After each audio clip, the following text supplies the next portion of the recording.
Hey everybody, my name's Kevin Barhydt. Welcome to my YouTube channel. In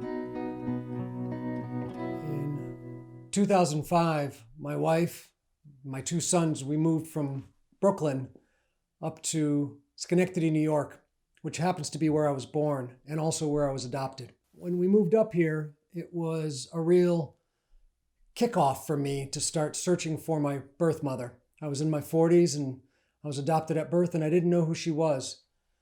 But because I moved up here to Schenectady, where I was born and raised, it also brought me back to what happened from the time I was adopted to now. I started a search and it took me a couple of years. And when the search completed, a lot of people followed me on that search, a lot of friends and family, and knew what I was doing and knew that the search was at times tumultuous and hard and heartbreaking, but at times so uplifting. And as it all came to fruition and culminated, a lot of them would say over and over and over when I told the story, you have to write this, you have to write this, you have to write this. And so I did. And it's called Dear Stephen Michael's Mother. And I did say, hi, my name's Kevin Barhydt. My name's also Stephen Michael. The manuscript's written, it's not published yet, and I hope to soon. But that's not all of what I want to talk about here, because this channel, this YouTube channel, isn't just all about the book or that part of my story, but that's the base of it.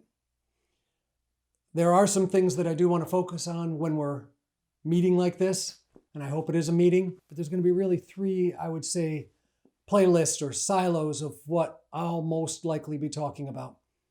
And the first one is what I just mentioned, the adoption, abandonment, all the issues around that, the search itself. And we'll be hitting on those in a broad swath. The other piece, and this is some of the stuff that's a little harder to talk about sometimes, and I hope to just be right up front with you all, is that during the years after I was adopted, things didn't go quite as probably my mother would have planned, my birth mother, definitely not how I would have planned. And the other silo will be about child sexual abuse. And that's focused on me, of course, and what happened to me and how my life transpired in those ways, but also a more broader perspective on it in all of our lives, many people's lives, unfortunately. And of course, not just child sexual abuse, but survivorhood. There's a third silo, and it's another one that's very indicative of what my life was like, especially from the age of 11 on until I got sober. And that's addiction, alcoholism. Drugs and alcohol really took my life in different ways. And that'll be the third silo. And again, these are focused on things that I know about, sadly or unfortunately, but also gratefully. Things have changed. I think you can see that just looking here. But I do want to focus it on not just my experiences, but talk about these experiences from other people's perspectives. And hopefully over time, maybe you'll join me on one of these videos. The real overarching piece of this, and you can imagine me being adopted and the things that have been important to me in my life, is family. In 2005, we moved up here from Brooklyn, but in 2001, we were living in Brooklyn. And again, you know, just from what I've just told you, that I suffered from addiction, but I've also been in recovery for a long time.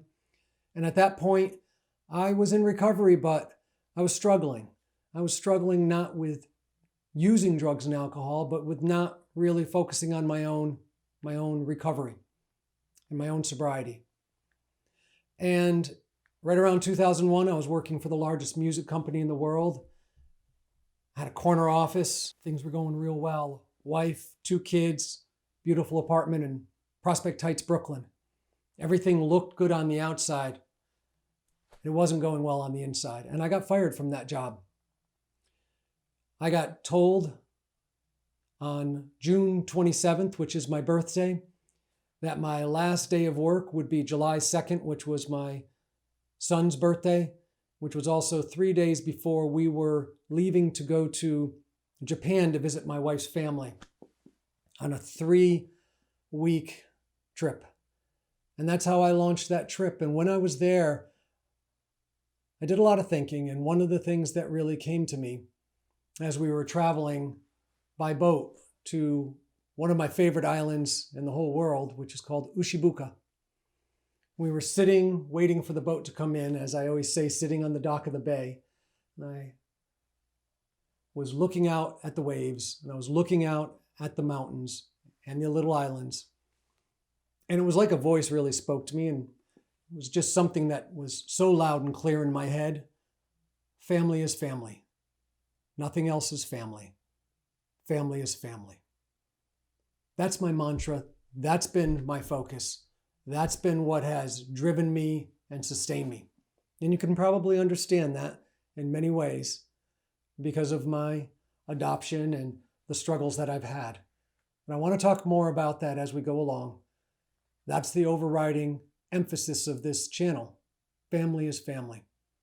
And whatever it means to each and every one of us is going to be clear as we really discover each other and discover ourselves here. I'm really grateful that you're here today. I'm so grateful that you spent the time to listen to me so far. I hope you'll tune in for another video. The phrase sounds so silly, tune in.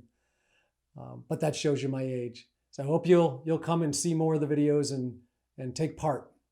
And I'm really glad that you're here. I'm really glad that I'm here. I think we could really make it into something special.